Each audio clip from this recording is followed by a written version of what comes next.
Hello, I'm Shazza and this is Hooked on Books, and today I'm doing a Man Booker International Prize video because it's long overdue. I had very good intentions of reading the entire long list and reviewing every single one of the books, but that has not happened.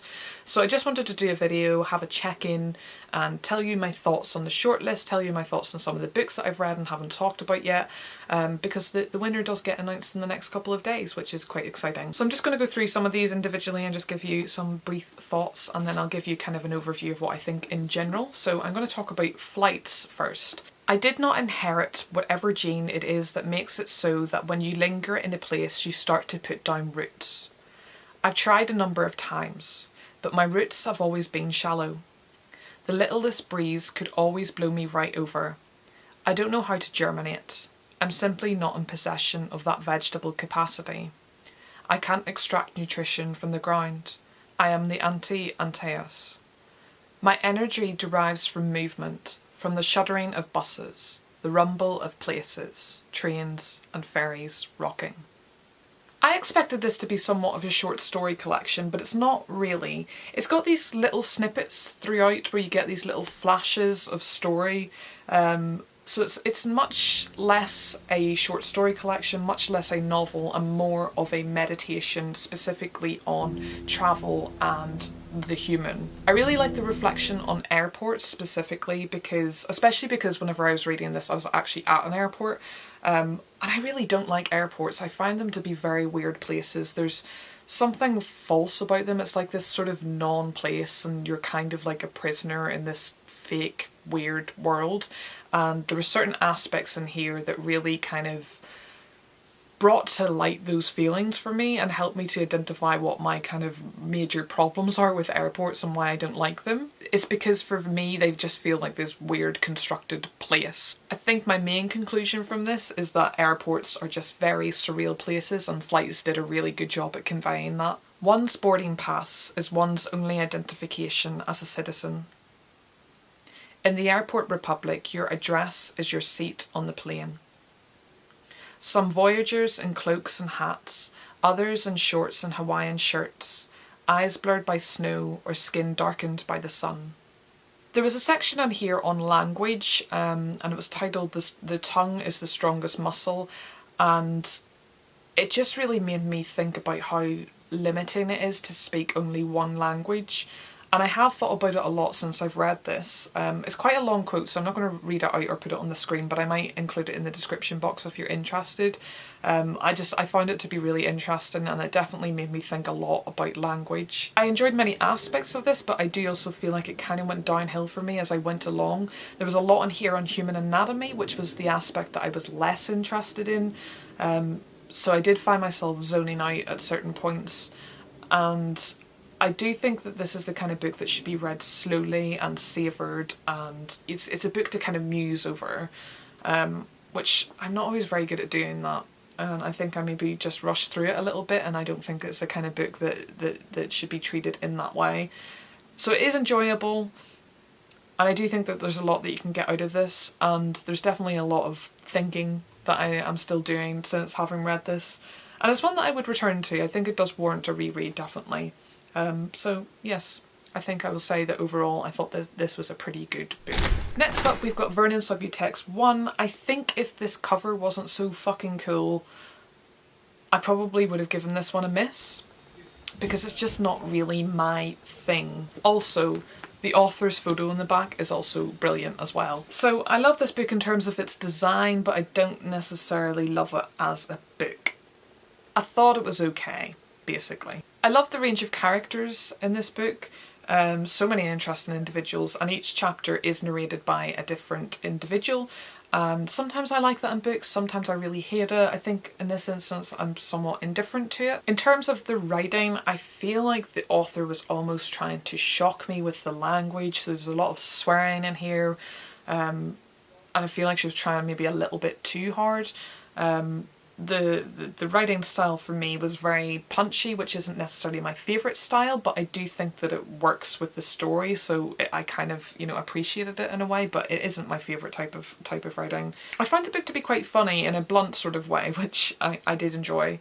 The drawback of karma theory was that if there was even a grain of truth in the notion that what goes around comes around, people would have long since stopped being arseholes. So there was loads of little parts like that I found quite amusing. The story itself follows this guy who runs a record shop, so there is a lot of references to music throughout this book, which if you're into that, you probably appreciate that because there's a lot of cultural references. But the record shop basically goes bust and he ends up on the streets. So the story itself was interesting enough to me. It's a pretty miserable book on the whole, very cynical, and I kind of like that, but I don't think that that's for everyone. The whole thing kind of just feels like this seedy, drugged up, violent sex fest. I think my main selling point for this is definitely to tell you that the characters are really interesting and I really like getting to know them. Seeing their different points of view was fascinating, and just because they're all so different, I did quite like that. But I think on the whole, I'm not that fussed on this book. Because I'm made up of body parts of people from diverse backgrounds, ethnicities, tribes, races and social classes. I represent the impossible mix that was never achieved in the past. I'm the first true Iraqi citizen. What a brilliant concept for a book. I love that this novel drew inspiration from Frankenstein and used it in a metaphorical way in order to tell a contemplative and satirical story on war. It really highlighted the horrors that actually exist in this part of the world, and it really hit home for me just how difficult and awful and traumatizing it must be to live in a place in which you're just surrounded by death. It's so prominent there, and I like that this book made a point about that, but in a really creative and imaginative way. The story itself is about this individual who stitches together body parts into this human form, but it becomes this monster that comes alive and it starts going around on a killing spree. And the monster itself is this sort of representation of war. There's some great characters in here, and I did quite like the story. I did think that the concept was great, but I do think that overall I wasn't necessarily blown away by this. However, it is probably one of my favourites that are on the shortlist. And that kind of just brings me to talking about the shortlist in general and how I feel about it. So I've just spoke about these three because I haven't mentioned them in any other video. I did do a review on the White Book, so I will link that. I do think that the White Book is probably my favourite, but I don't necessarily want it to win. And I'm not sure if I can really say why, other than I don't necessarily see it as a fiction book. And I think just because she's won before, there is that feeling of let's highlight someone else. But I do think it's the book that definitely stood out for me the most. And then second to that, it was probably Frankenstein and Baghdad, followed by Flights, and followed by Vernon Subutex 1. So there are two other books on that list, one of which is Like a Fading Shadow, which, to be honest, when the long list came out, that was the one that I was least interested in. And the other one is The World Goes On, which I am interested in. So those are both hardbacks, which is why I haven't read them, because I'm more of a paperback girl. But I do want to read The World Goes On. However, I'll probably put it off until it comes out in paperback or if it wins. So that one interests me because it's a collection of short stories. So for that reason, I don't necessarily see it winning. I know that those stories have been compared to Kafka, so that makes me interested. And it is an author that, as I've mentioned before, I have been meaning to read. I do have The Melancholy of Resistance, which I need to hurry up and get to it.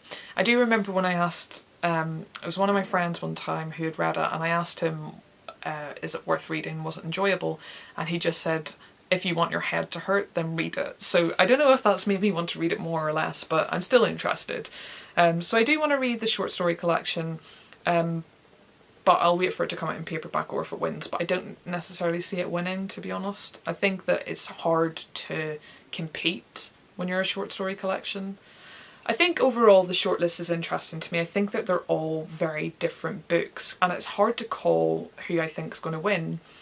I think that I'm not that enthralled by the list in general. I think in comparison to previous years, I've really loved a lot of books in the past, whereas this time round I feel like everything's kind of middle ground for me, which is disappointing because I was really excited this year to kind of make my way through the long list, which I haven't quite done. And I think that overall, out of everything, including the long list and short list, my favourite probably is Die My Love, which I did do a review on. I did also read The Dinner Guest, which was kind of mediocre, to be honest. I felt like it was too sparse, and I feel like it just wasn't overly memorable. I like the concept of it because it's kind of looking at this family and it's somewhat based on truth, so there was this sort of documentary style to it. And it was looking at two different types of death. One, a murder, and the other, the death of a parent through cancer. So two very contrasting deaths that are like really impacting in themselves. And I kind of liked the kind of blend of the two and looking at them both, but there just wasn't enough there for me. I feel like it just needed so much more. I feel like it was a good idea, but it just wasn't executed in a way that was strong enough for me. So I found that book to be kind of eh. I am also in the middle of reading The Seventh Function of Language. It is on my TBR for May, but I haven't got back to it. I did notice though I have read the first 100 pages, but it really annoys me when I do this because then when I go back to it again, I'm like, I don't like to reread, but I feel like I probably should in order to get the most out of this, but I probably won't. But I was enjoying this. I find it quite entertaining because it's talking about a lot of stuff that I just remember sort of studying in uni, and it does it in a very amusing way. Yeah, I think that this one's going to be really good, so I do have intentions of reading this one. The other one that I really want to read is The Stolen Bicycle, but I'm not sure if I'm going to make it much of a priority in terms of my reading. I haven't bought it yet and I can't decide whether to or not, so if you have read that one and you think that it's worth it, then do let me know. I did like the look of that one. I'm kind of disappointed it didn't make it onto the shortlist because it meant that I ended up making other books on the shortlist more of a priority, even though I was more interested in The Stolen Bicycle. And I think that my biggest lesson here really is in future, when a prize gets announced, I think I'm just going to read the ones that genuinely interest me and not pay too much attention about prioritising the winner and the shortlist and the long list, you know, just read whatever I want to read. I like prizes because it does highlight certain titles that I haven't heard of before, and I think it's good to try things that you don't necessarily feel that interested in, because sometimes I've done that and I've really discovered things that I ended up loving. I think in this instance I have just found everything I've read to be kind of middle ground. Nothing has massively stood out for me, and I think that the one that really I just loved the most was definitely Die My Love and The White Book. So who's going to win? I don't know. I feel like whoever wins, there might be an element of me that's somewhat disappointed because I don't think that there's anything that I can see that stands out that much.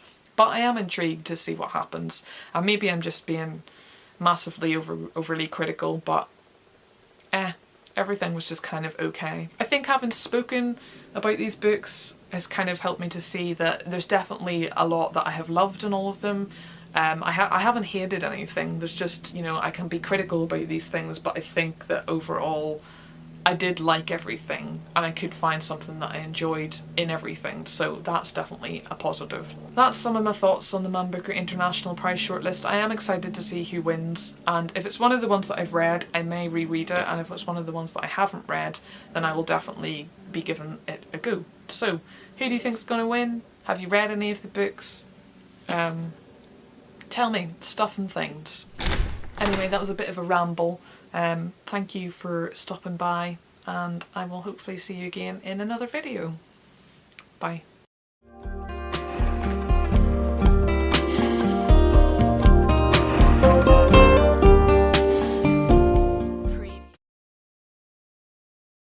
I've just done my laundry and I've hung it up, and I was about to apologise for the overwhelming washing powder smell, but you can't smell through my camera. What is wrong with me? I am an actual pleb.